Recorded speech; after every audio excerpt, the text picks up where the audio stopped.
कल दिनांक 19 को ये कोतवाली थाना क्षेत्र में जनपद एटा में 4 लोगों के मृत्यु की सूचना प्राप्त हुई थी, हत्या की सूचना प्राप्त हुई थी, जिसमें 3 महिलाएं थी और 1 पुरुष थे।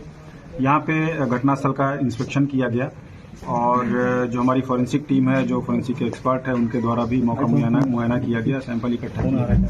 साथ ही जो आसपास के सीसीटीवी कैमरे लगे थे उनका भी अवलोकन किया गया और जो भी टेक्निकल एविडेंसेस होते हैं हम लोगों ने उस आधार पर आगे की कार्रवाई करी। तो इसमें ये निकल के आया कि जो मृतक हैं उनके पुत्र जो एक छोटी सी दुकान चलाते हैं मेडिकल स्टोर की, वो दोपहर में लगभग 12:55 के आसपास अपने घर पे आते हैं कुछ पॉलीथीन में लिए हुए और लगभग सवा घंटे के आसपास वहाँ अपने घर में रहते हैं और फिर बाइक से चले जाते हैं। सभी तरफ कैमरे लगे हैं, घर के पीछे भी लगे हैं, घर के आगे भी लगे हैं और उनके जाने के लगभग 20 मिनट बाद उनका छोटा बेटा आता है जो घर के अंदर जाता है तो उसको डेड बॉडी इस तरह से दिखती है और बाहर आकर के वो सूचना देता है जो पड़ोसी के लोग हैं, फिर पुलिस को ये सूचना मिलती है। तो इसमें सारी चीज़ों की एनालिसिस की गई, देखा गया, CDR से लेकर सब कुछ देखा गया, आसपास भी लोगों से गोपनीय तरीके से भी जानकारी इकट्ठा की गई। तो इसमें घटना जब हुई है उस दौरान केवल जो सस्पेक्ट है हमारा जो कोमल है उनके लड़के वही मौजूद हैं। CDR के माध्यम से भी उनकी बेटी ने भी ये पुष्टि की कि जब 1 बजे के आसपास फोन किया गया था तो घर से पता चला था कि फादर उपस्थित हैं और उनके जाने के बाद जो हमारे सस्पेक्ट थे, जो अब आरोपी हैं, उनके जाने के बाद और लड़के के आने के बीच में केवल 20 मिनट का अंतर है और 20 मिनट में कोई दूसरा आदमी आकर के कर जाए ये संभव नहीं है, ना ही कोई फुटेज और ना ही कोई एविडेंस ऐसे मिले।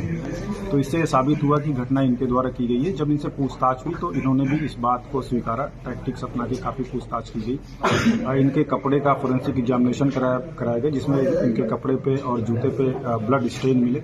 दूसरे जनपद की टीम से भी उसको फोरेंसिकली उसको एग्जामिन किया गया है और इनका मेडिकल कराया गया। तो जो इनका पाम है उसके जो फिंगर टिप्स हैं उस पर भी इंजरीज के निशान हैं। ऐसा प्रतीत हो रहा था कि कोई भारी चीज़ इनके हाथ में रगड़ खाई है।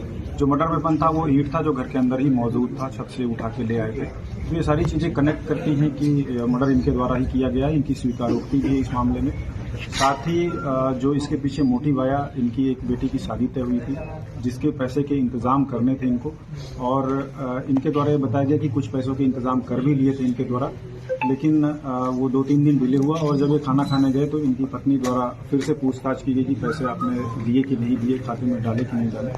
तो इस चीज़ को लेकर के कि अभी नहीं डाल पाए, हम नंबर मांग रहे हैं, ऐसा करके हॉट टॉक हुआ और इनका कहना है कि इनकी पत्नी के द्वारा कुछ इनको कड़े शब्द यूज़ किए गए, अभद्र चीज़ें ऐसी यूज़ की गई जिससे ये आवेशित हो गए। एक तरह का इन्होंने बताया कि सडन प्रोवोकेशन के में आ गए और इन्होंने वहाँ गाली गलौज की, उसके गले को पकड़ के खींच लिया।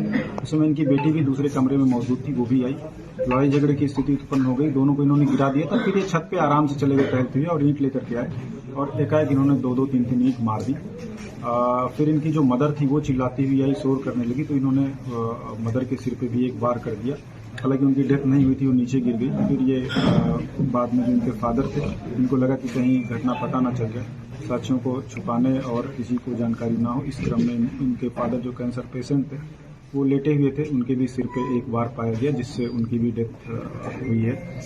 और फिर ये घर से निकल गए। उसके 20 मिनट बाद, जैसा मैंने पहले बताया, इनका बेटा है, उसने इस घटना की सूचना दी। जाने के बाद ये अपने दुकान पे गए, वहाँ से 500 रुपये लिए और फिर TP नगर पेट्रोल पंप के पास 300 रुपये का इन्होंने पेट्रोल डलवाया। इनका ये कहना था कि ये स्वयं सोच रहे थे कि आगे जाकर के ये भी कहीं एक्सीडेंट होकर अपने जीवन का समाप्त कर लेंगे, लेकिन इसी बीच इनकी बेटी का फोन गया कि कुछ घटना हो गई तो ये वापस आ गए। और जो भी इनके द्वारा रिकॉर्डिंग की गई थी, सारी चीज़ों को बहुत माइन्यूटली हम लोगों ने एग्जामिन किया है। इन्होंने जैसा कि स्वीकार भी किया है। आगे इसमें इन्वेस्टिगेशन जारी है और इसमें जो है हम एक विशेष टीम का, चूँकि बड़ी विवेचना है और फोरेंसिक एविडेंस भी काफ़ी है, तो इसमें एक स्पेशल इन्वेस्टिगेशन टीम 4 विवेचकों की बनाई गई है जिसमें क्षेत्राधिकारी स्वयं विवेचना करेंगे। उनके अतिरिक्त जो और लोग भी रहेंगे वो भी विवेचना में शामिल रहेंगे, पर्चे काटेंगे। इसकी विस्तृत विवेचना की जाएगी और साथ ही हम लोग कोशिश करेंगे कि जल्दी चार्जशीट फाइल करें ताकि इसमें ट्रायल के बाद सजा दिलाई जा सके। सर, इसका आरोपी का कोई पहला आपराधिक इतिहास भी है क्या? नहीं, कोई अभी तक का ऐसा कोई जानकारी में नहीं आया कोई आपराधिक इतिहास। जैसा मैंने बताया, हम इन्वेस्टिगेशन कर भी रहे हैं और भी कुछ तथ्य पता चले हैं इनके बारे में, उसकी भी छानबीन की जाएगी। अगर साक्ष्य की दृष्टि से कोई भी तथ्य महत्वपूर्ण होगा तो हम लोग उसको विवेचना में शामिल करेंगे। Thank you.